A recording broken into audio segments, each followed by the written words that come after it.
This is Top Accolade Global News Update. I am Abiodun Mohammed.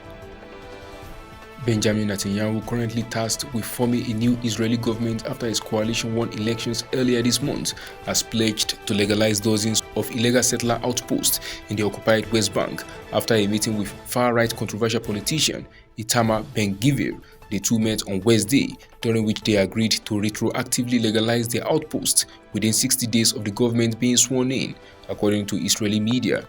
Netanyahu's right-wing Likud party said in a statement after a meeting with Ben-Gvir's Jewish Power Party that the two politicians made significant advancements.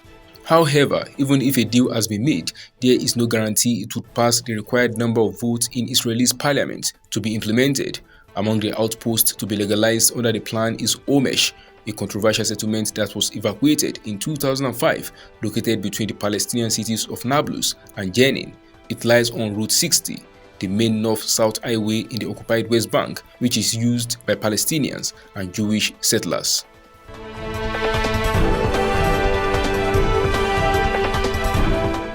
North Korea has fired a ballistic missile towards its eastern waters, according to officials in Seoul, hours after threatening a fiercer military response to efforts by the United States to boost its security presence in the region.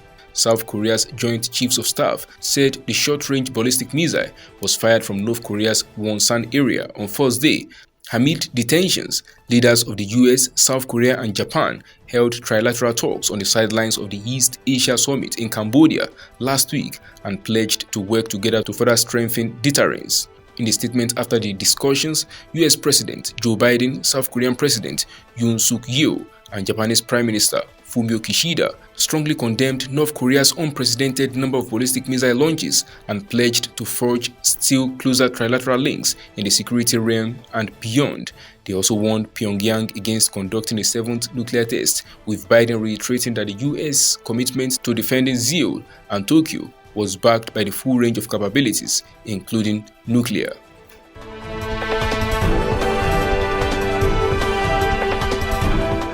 A deal aimed at easing global food shortages by facilitating Ukraine's agricultural exports from its southern Black Sea port was extended for 120 days on Thursday.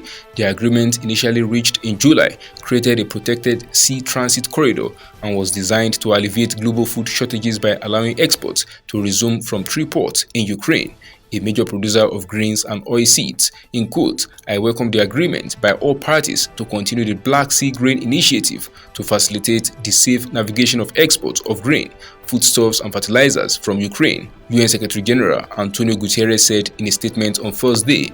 Guterres said the UN was also fully committed to removing the remaining obstacles to exporting food and fertilizers from the Russian Federation.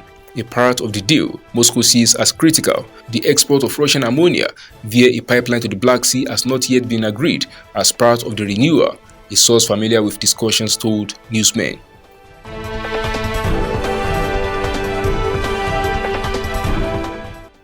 Myanmar's military rulers have granted amnesty to Sean Turnell, an Australian economist and former advisor to democracy icon Aung San Suu Kyi, and almost 6,000 other prisoners to mark a national holiday, state media reported on Thursday.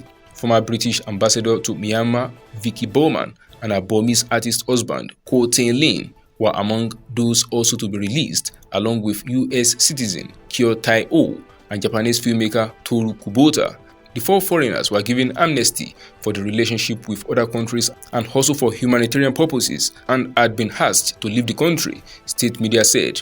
It was not immediately clear when they would be released. Myanmar has been in turmoil since the military coup in February last year, when it arrested civilian leaders including Nobel laureate Suu Kyi, ending a decade of tentative democracy. The coup sparked nationwide protests that were often violently shut down, leading to thousands of arrests and fueling an armed resistance movement.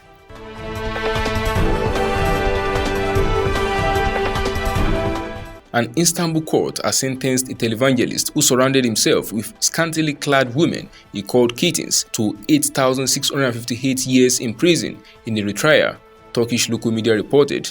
Adnan Oktar, who has been described as a cult leader, led television programs surrounded by women as he preached creationism and conservative values. He also published books in multiple languages around the world under the pen name Arunyaya The 66-year-old and hundreds of his followers were arrested in 2018 after a police raid on his villa revealed he ran a criminal ring under the disguise of a heterodox Islamic cult which carried out international anti-evolution campaigns through various publishing houses and media outlets. His online A9 TV channel was also shut down.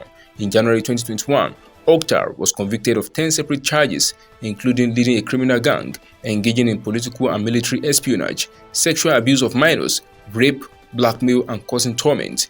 The charges also included aiding the network led by US-based Muslim scholar Fethullah Gulen, whom Turkey accuses of masterminding a failed coup attempt in 2016. That is the size of Top Accolade Global News Update. You can follow us on our social media platforms as displayed on your screen.